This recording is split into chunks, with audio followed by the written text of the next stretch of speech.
Salut à tous, ravi de vous retrouver sur Direct Course pour évoquer le programme de ce samedi 23 novembre, un quintet plus qui se déroulera sur les pontons de Paris-Vincennes, le prix de Chenonceau, une épreuve de bonne facture puisqu'estampillé groupe 3, une épreuve qui rassemble 16 compétiteurs, tous âgés de 4 et 5 ans d'un bon niveau d'ensemble. Voici tout de suite ma sélection pour cette épreuve. J'ai placé en tête le numéro 14, Vagabond du Mag, un cheval qui par le passé avait surtout brillé au trot monté, mais il a prouvé au cours des derniers mois qu'il était également perfectible et doté d'une belle classe à l'attelé. C'est un cheval de qualité, l'écurie Bourgoin en fait du très bon travail avec ce cheval, Jean-Michel Bazir le connaît parfaitement bien.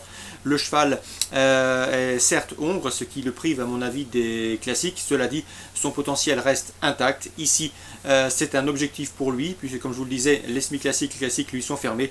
L'engagement est intéressant, il sera déféré les 4 pieds pour cet objectif. À mon avis, il s'annonce difficile. En tout cas, il s'annonce comme un prétendant sérieux à la victoire. Je lui opposerai le numéro 7, Princesse Griffe à racheter. Il ne faut surtout pas la juger sur sa dernière disqualification.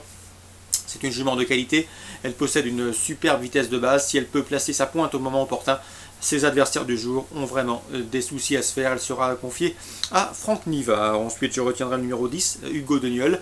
Un star de Vagabond du Mag, il a également prouvé de la qualité autre montée, mais il ne manque pas de moyens au sulky. On atteste notamment sa 4e place obtenue dans le critérium des 5 ans. Sa chance théorique est ici évidente. Le numéro 11, c'est Viva Deidou. Attention, présenté par Thierry Desvaldestins, il faut également la racheter. N'oubliez pas qu'elle avait gagné sur ce parcours le 28 août. Elle se plaît sur cet anneau et sur cette distance. Attention, elle peut venir corser les rapports. Attention également au numéro 9, Vigov, qui a bien fini après sa disqualification dernièrement dans le prix Marcel Laurent. C'était en début de mois, le 7 novembre. Une performance qui lui vaudront quelques supporters. Le cheval ne saurait être sous-estimé. Le numéro 5, c'est Voyage de rêve, difficile à saisir. Le cheval reste intermittent, mais lorsqu'il est bien, il est capable d'accompagner les chevaux précités. Donc nous devons donc ne pas l'oublier et ne pas le condamner hâtivement. Le numéro 15, c'est Vera Piergi, je la pense, même si elle fait partie des plus riches de ce peloton barré pour les premières places, mais confiée à Mathieu Abrivard, elle n'est pas hors d'affaire pour un accessite. Le numéro 2, c'est Plutonio. Le cheval va aborder cette longue distance et ce parcours pour la première fois de sa carrière, mais vu ses titres et confié à Pierre Lévesque, il ne faudrait pas être surpris de le voir s'emparer d'une 4e, 5e place à Bellecote. Mieux vaut donc l'inclure dans un champ réduit. Le 14, Vagabond du Mag. Le 7, Princesse Griffe. Le 10, Hugo Deniol. Voici mes 3 préférés. Ensuite, je retiendrai le 11, Viva Deidou. Le 9, Vigov. Le 5, Voyage de rêve. Le 15, Vera Piergi. Et le numéro 2, Plutonio. Suite du programme à Vincennes. Dans la deuxième, j'aime beaucoup le 202 Victoria du Jouan. J'avais l'occasion d'entretenir avec Jean-Luc Bijon il y a de ça quelques semaines, avant une réunion disputée en province. Il m'avait confié que cette jument était en retard de gain. Elle aborde ce meeting comme une pouliche qui a été préservée et ménagée. C'est vrai qu'elle fait partie des moins riches de cette deuxième course, mais à mon avis, c'est certainement pas la moins douée. Mieux vaut donc lui accorder crédit. Je pense que sa place est sur le podium.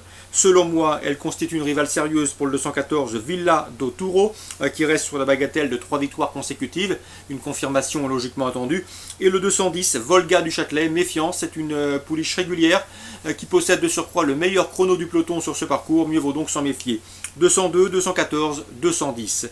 Dans la suivante, le 306 Beckman présente de solides garanties. Le cheval reste sur un probant succès sur les 2850 de la petite piste. Auparavant, à Anguin, il avait bien couru, se classant 2e d'un quintet plus, n'étant battu que par Toscane de Bruyère, qui est une jument référence. Donc attention à ce Beckman qui trouve ici l'occasion de se mettre en évidence et pourquoi pas de s'imposer.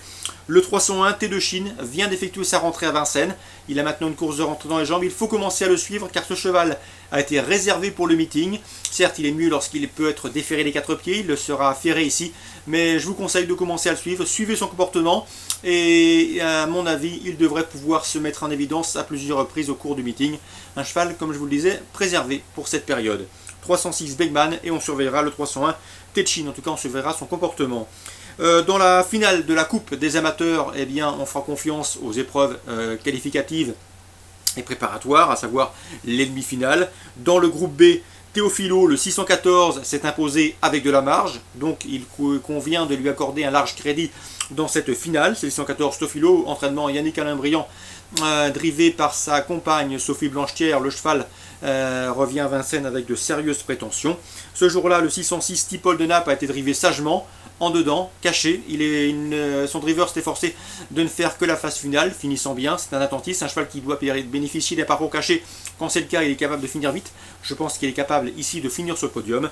Pour les jumelés, je leur opposerai le 612 Saint-James et le 608 Scoop, respectivement affichés premier et troisième de la demi-finale. Deux chevaux qui ont bien fini ce jour-là et qui devraient une nouvelle fois se mettre en évidence et lutter pour les premières places. Donc dans la finale de la Coupe des Amateurs, la 6e, je vous conseille le 614 Tofilo, devant le 606 Tipol de Naples, devant le 612 Saint-James et le 608 Scoop, pour d'éventuels couplets, voire trio. Je vous souhaite de très bons jeux à tous et on se donne rendez-vous demain pour une nouvelle émission.